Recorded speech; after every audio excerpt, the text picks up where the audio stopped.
June 12, 2025 அகமதாபாத்தில் flight crash ஆகி 200க்கும் மேற்பட்ட மக்கள் இறந்தாங்க.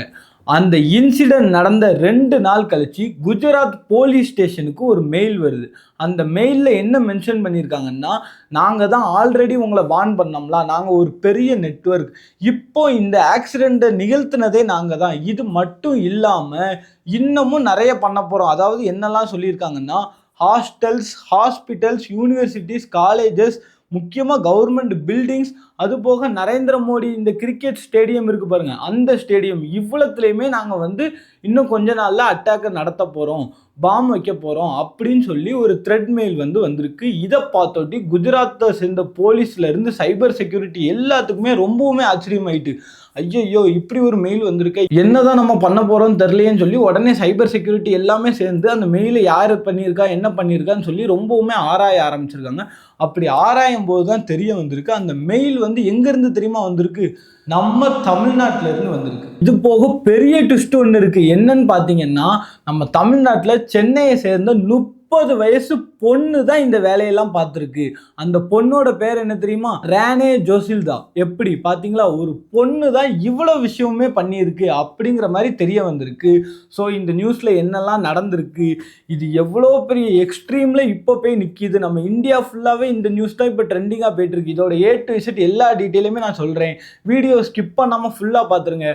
அது போக ஃபஸ்ட் டைம் நம்ம சேனலுக்கு வந்திருக்கீங்கன்னா மறக்காமல் சப்ஸ்கிரைப் பண்ணிடுங்க, லைக் பண்ணிடுங்க, கமெண்ட் பண்ணுங்கள், நிறைய கமெண்ட் பண்ணுங்கள். அது போக உங்கள் ஃப்ரெண்ட்ஸ் அண்ட் ஃபேமிலிக்கு ஷேர் பண்ணுங்க. வாங்க என்ன நடந்துச்சு அப்படின்னு சொல்லி பார்ப்போம். அதாவது இந்த பிரச்சனை எங்க ஆரம்பிக்குதுன்னா, இந்த குஜராத்தில் ஃப்ளைட் ஆக்சிடென்ட் நடந்துச்சு தெரியுமா, அது நடக்கிறதுக்கு முன்னாடியே ஒரு மெயில்ல இருந்து த்ரெட் வந்திருக்கு. இந்த மாதிரி நாங்கள் வந்து ஃப்ளைட்டை ஹைஜாக் பண்ண போகிறோம், இல்லைனா ஃப்ளைட் ஆக்சிடென்ட் பண்ண போகிறோம் அப்படின்னு வந்திருக்கு. அது போக குஜராத்தில் உள்ள ஜெனீவா ஸ்கூலுக்கு 3 டைம் த்ரெட் வந்திருக்கு. அது போக ஐபிஎல் மேட்சஸ் நடந்துச்சு தெரியுமா, ஒவ்வொரு மேட்ச் நடக்கிறதுக்கு முன்னாடியுமே அந்த கிரவுண்டில் வந்து பாம்பு வைப்போம் அப்படி இப்படின்னு சொல்லி த்ரெட் வந்திருக்கு.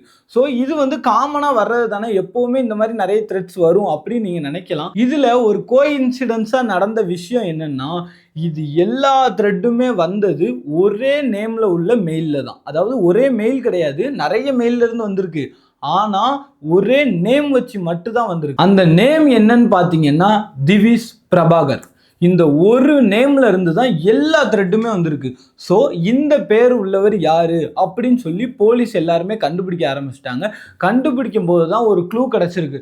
அதாவது என்னன்னு பார்த்தீங்கன்னா, சென்னையை சேர்ந்த டெலோட்டி கம்பெனியில தான் இந்த டெவிஷ் பிரபாகர் அப்படிங்கிற ஒருத்தர் வந்து எம்ப்ளாயியா வேலை பார்த்துட்டு இருக்காரு. இவரோட பேர்ல இப்படிலாம் வந்துட்டு இருக்கான்னு சொல்லி அவரை இன்வெஸ்டிகேட் பண்ணியிருக்காங்க. ஆனால் அவர் வந்து இதை பண்ணலை அப்படின்னு சொல்லி கன்ஃபார்ம் ஆயிருக்கு.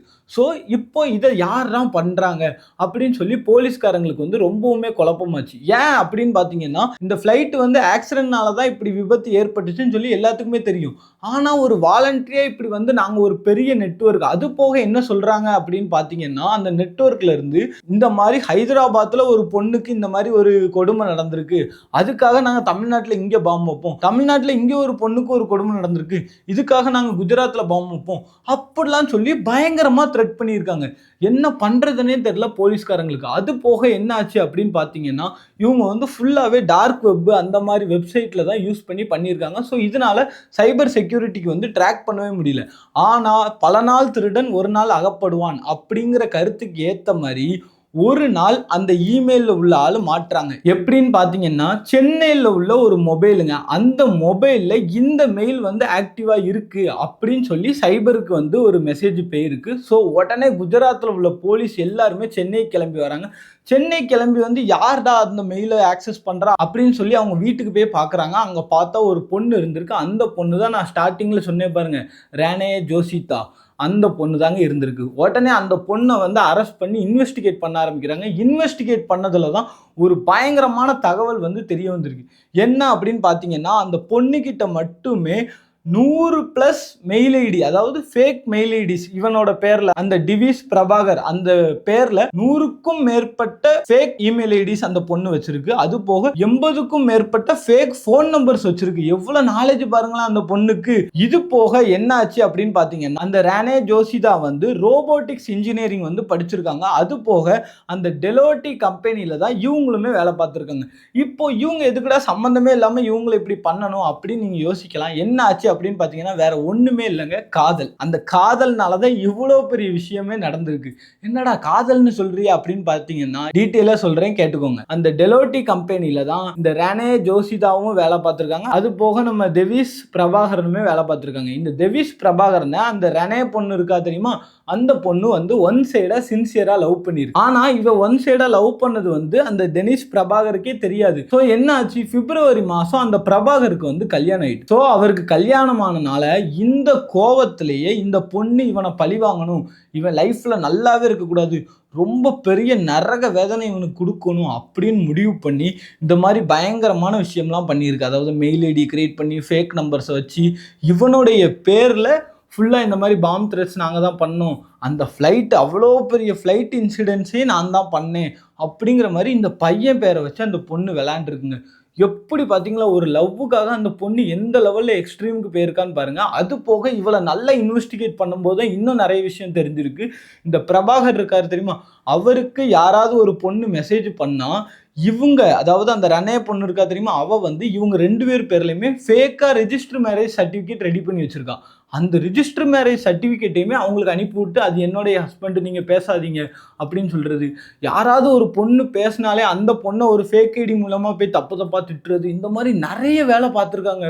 ஒரு பொண்ணு எந்த லெவல்ல டாக்ஸிக்கா இருந்திருக்கான்னு இந்த விஷயத்துல இருந்து நமக்கே தெரிய வருது. அது போக நம்ம இந்தியாலே நடந்த ஒரு கோர விபத்தை வச்சு இந்த பொண்ணு எப்படி விளையாண்டுருக்கா பாருங்க. அதுவும் ஒரு பையனோட வாழ்க்கையை கெடுக்கணும் அப்படிங்கிற ஒரே விஷயத்துக்காக. இந்த இன்சிடென்ட்டை பத்தி நீங்க என்ன நினைக்கிறீங்க? எனக்கு என்ன தோணுதுன்னா, ஒரு லவ்வுக்காக ஒரு பொண்ணு இந்த லெவலுக்கு இறங்குமா? அந்த பையனோட லைஃப் யோசிச்சு பார்த்தாலா, அந்த பையன் உண்மையா சொல்றேங்க, அவனுக்கு வந்து நிம்மதியே இருந்திருக்காதுங்க ஓப்பனா சொல்ல போனா. ஏன்னா போலீஸ்காரங்க இன்வெஸ்டிகேஷன் பண்ணியிருப்பாங்க, அவனை ரொம்பவுமே ப்ரெஷர் ஆயிருப்பான். அந்த பையனுக்கு நிம்மதியே இருந்திருக்காது. ரொம்பவுமே பாவம் அந்த பையன் ஓப்பனாக சொல்ல போனால். ஸோ இந்த இன்சிடென்ட்ஸை பற்றி நீங்கள் என்ன நினைக்கிறீங்க அப்படிங்கிறத கமெண்ட் பண்ணுங்கள். இதே மாதிரி நிறைய வீடியோ வேணும்னா நம்மளுடைய சேனலை வந்து சப்ஸ்கிரைப் பண்ணிக்கோங்க. அது போக உங்களுக்கும் ஏதாவது கேஸை பற்றி டீட்டெயில்ஸ் வேணும் அப்படின்னா அதை கமெண்ட் பண்ணுங்கள். நான் அதை பற்றி ஃபுல் ஸ்டடி பண்ணி உங்ககிட்ட வந்து சொல்கிறேன். இதே மாதிரி இன்னொரு வீடியோவில் உங்களை வந்து சந்திக்கிறேன். அதுவரை உங்களிடமிருந்து விடைபெறுகிறேன். வணக்கம்.